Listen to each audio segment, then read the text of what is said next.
Hello guys, meron tayong magandang topic sa araw na ito at itong topic na ito ay very beneficial sa mga first time na bibili ng sasakyan o nagbabalak pa lang na bumili ng sasakyan.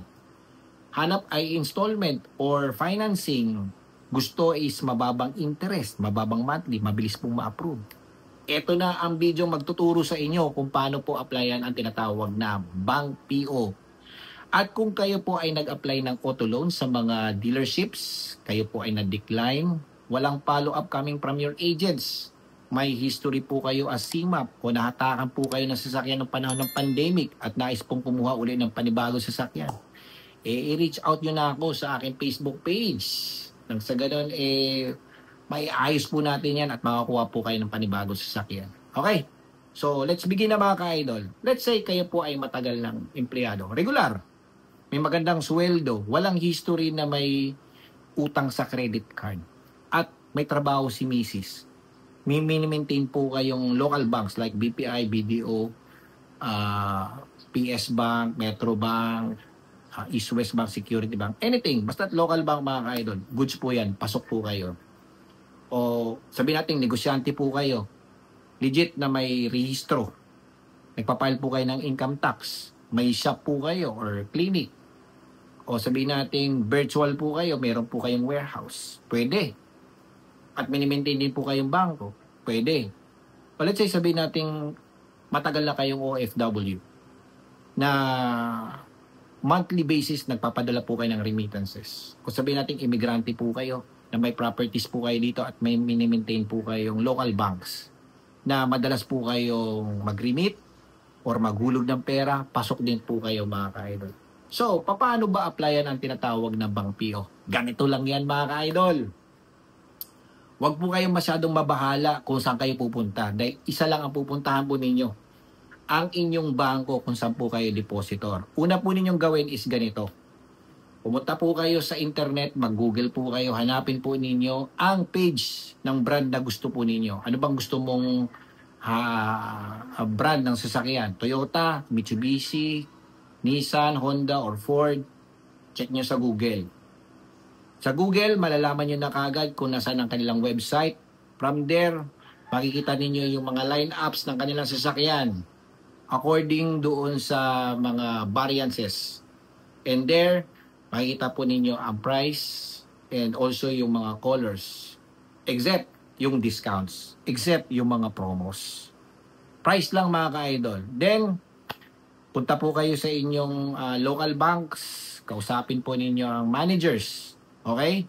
But before that, syempre, see to it na lean hours or lean days like mga Martes, Miyerkules, or Thursday. Dahil yun po yung mga lean days. At yung lean hours naman po, usually mga after lunch.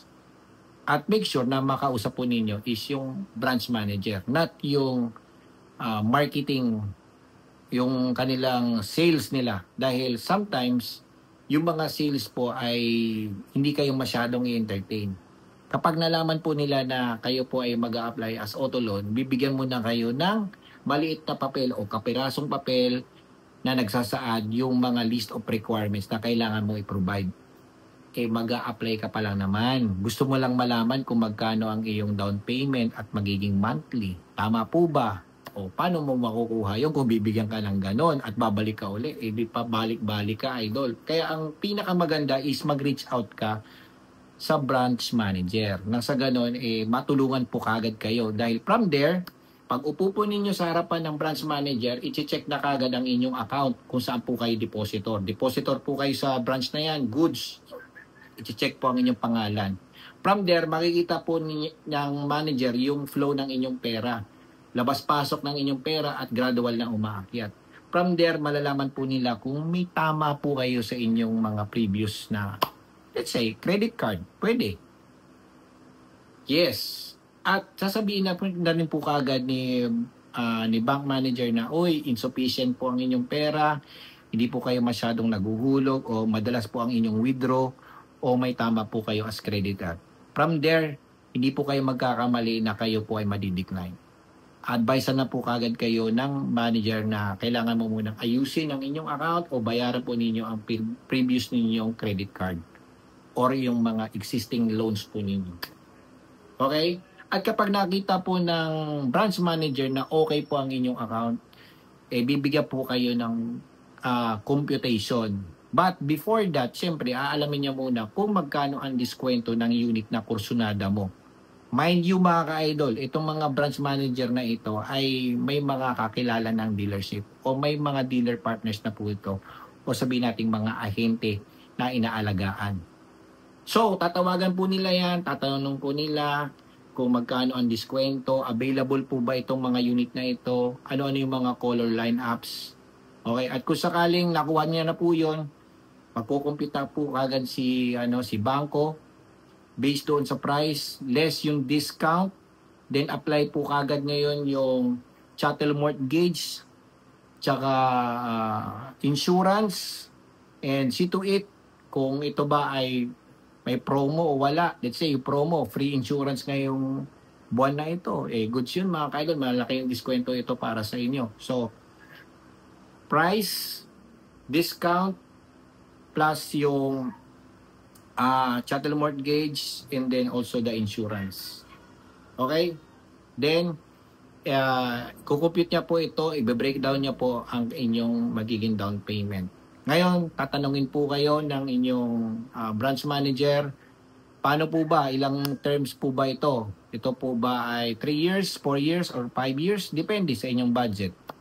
Gusto po ba ninyo ng 1 month advance nang makababa po kayo sa inyong monthly? Dahil kapag kayo po ay namili ng 1 month advance, makakababa po kayo at least mga 1% po sa interest rate. At normally, ang interest rate po ng mga bangko is nasa around 4 to 5% per annum. O, di ba? Laking baba nun mga ka-idol. With regards to freebies, walang problema po dahil yung normal na freebies, binibigay naman po ng dealership.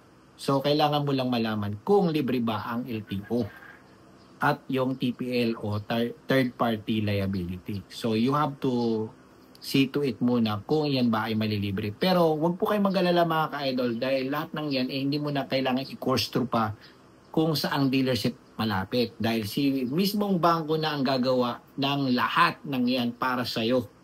Kumbaga, sitting pretty ka na lang. Inquire ka, pa-compute ka, apply ka, lahat si bangko na gagalaw. At kapag kayo po ay na-approve within 1 week, okay, ang gagawin ni bangko ay mag-i-execute ng purchase order. I-email niya or i-fax niya ito sa dealership kung saan po yung kausap niyang dealership na malapit po sa inyo, na may malaking diskwento. Huwag po kayong mag-alala dahil si bangko po ang tutulong sa inyo kung saan po kayo makaka-maximize in terms of discounts, saan yung may available units at kung sino yung dealers na makakapagbigay ng maraming free items. Si bangko po lahat yan mga ka-idol. Sitting pretty ka lang dyan, pa-compute ka lang mga ka-idol. At once na approve po kayo mga ka-idol, tanungin nyo ang inyong branch manager kung saan po ba kayo magda-down. Sa dealer po ba o auto-debit sa inyong account? Kasi kapag auto-debit po yan sa inyong account, ang i-execute po niya na PO is yung tinatawag na full PO. Ibig sabihin ng full PO, wala ka nang ilalabas na pera sa dealership. Kumbaga pupunta ka na lang doon para pirmahan yung mga dokumento, yung mga invoice doon, mag-submit ng IDs, then check the unit. Ganun lang ang gagawin mo kayo. Pero kung ni-require ni bangko na doon ka magda-down payment, wala rin problema. Ang ano lang difference lang talaga is magdadala ka ng pera. Or sabihin natin, pwede naman kayo mag-bank transfer. But make sure na maaga yung gagawin yung transaction na yun. Dahil pag inaabot din po kayo ng medyo hapon na, baka gabihin po kayo mga ka-idol. So, let's say, may PO na kayo. After ng PO, i-queuing po yan ni agent ang inyong unit requirement.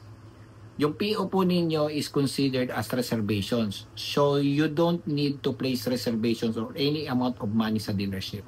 PO is considered as reservations mga ka-idol. Yun nga lang, kailangan lang i-confirm kung kailan darating ang inyong unit. At once na dumating po ang inyong unit, okay, wag po kayong magmadali. Pumunta muna kayo sa dealership.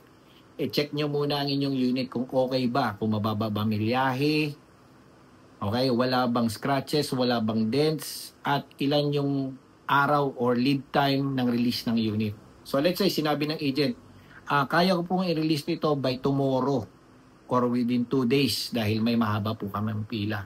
Walang problema, idol. Hintayin nyo po yan.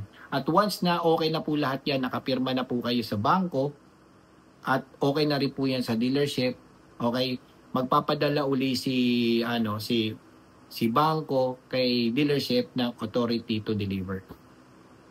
ATD, authority to deliver. From there, ibig sabihin na pwede nang ilabas ang inyong sasakyan. But see to it na ang inyong ahente ay well coordinated. Wala naman po problema yan kasi ang si bangko rin po ang makikipag-coordinate din po niyan. Kung ready na po ang unit, nakaupo na po yung unit sa dealership. Sa inyo ay visual na lang mga kaidol. Okay, so pagpunta po ninyo doon, either magbayad po kayo ng cash, make sure na makuha po ninyo ang inyong resibo, and make sure also na makuha po ninyo ang mga kailangan po ninyo makuha. Like, 2 susi, tapos yung mga warranty booklets, yung insurance. Actually, automatic lang i-insure naman kayo ng inyong bangko. Hindi na yan sa dealership, sa bangko na po yan mga kaidol. Auto-insured na po yan sa bangko. Okay? So, yung mga previous na ibinigay po sa inyo, check nyo. Yung TIN, kung okay ba yung pagkakalagay. Check ninyo. Okay? Then, i-ask ninyo sa inyong ahente kung kailan po may lalabas yung ORCR at ang plaka. Yung expectations po ninyo sa release ng ORCR, sabihin nyo, tanongin nyo na rin po.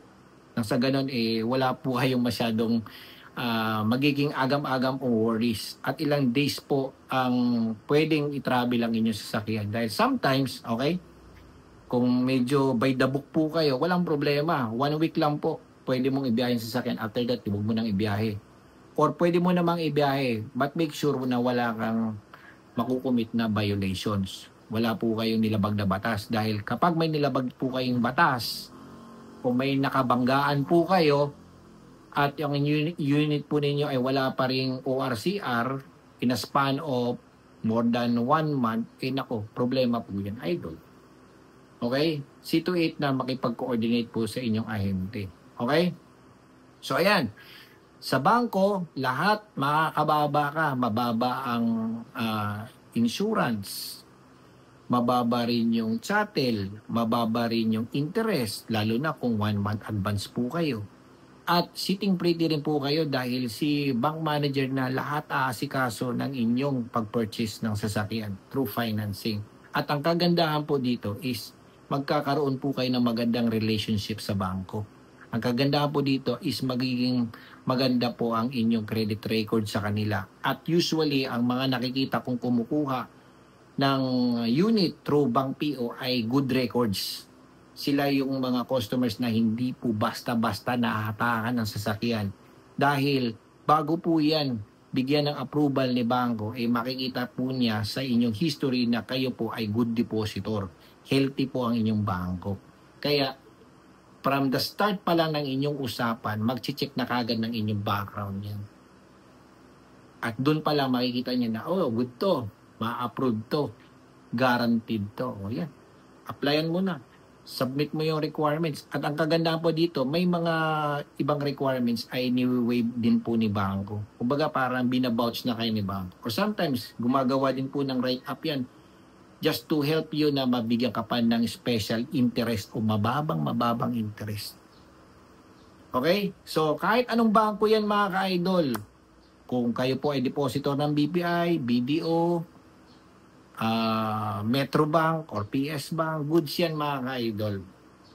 Okay, basta as long yan po ay Bank PO. At kung meron pa kayong mga katanungan with regards to Bank PO, pwede po kayong rumekta sa akin, mag-reach out po kayo sa akin Facebook page. Okay? So, I hope nakatulong po itong video ito mga ka-idol sa pag-a-apply po ninyo ng Bank PO or auto loan mismo sa bangko. Kunin nyo na rin dyan mga ka-idol dahil napakababa niyan mga ka-idol in terms of monthly amortization. It's a matter of 3,000 to 5,000 difference compared to the dealership. Okay? Mark my words. Maniniwala po kayo talaga sa mga sinasabi ko at pasasalamatan niyo po ako. Okay? Thank you for watching kay The Carlon Expert.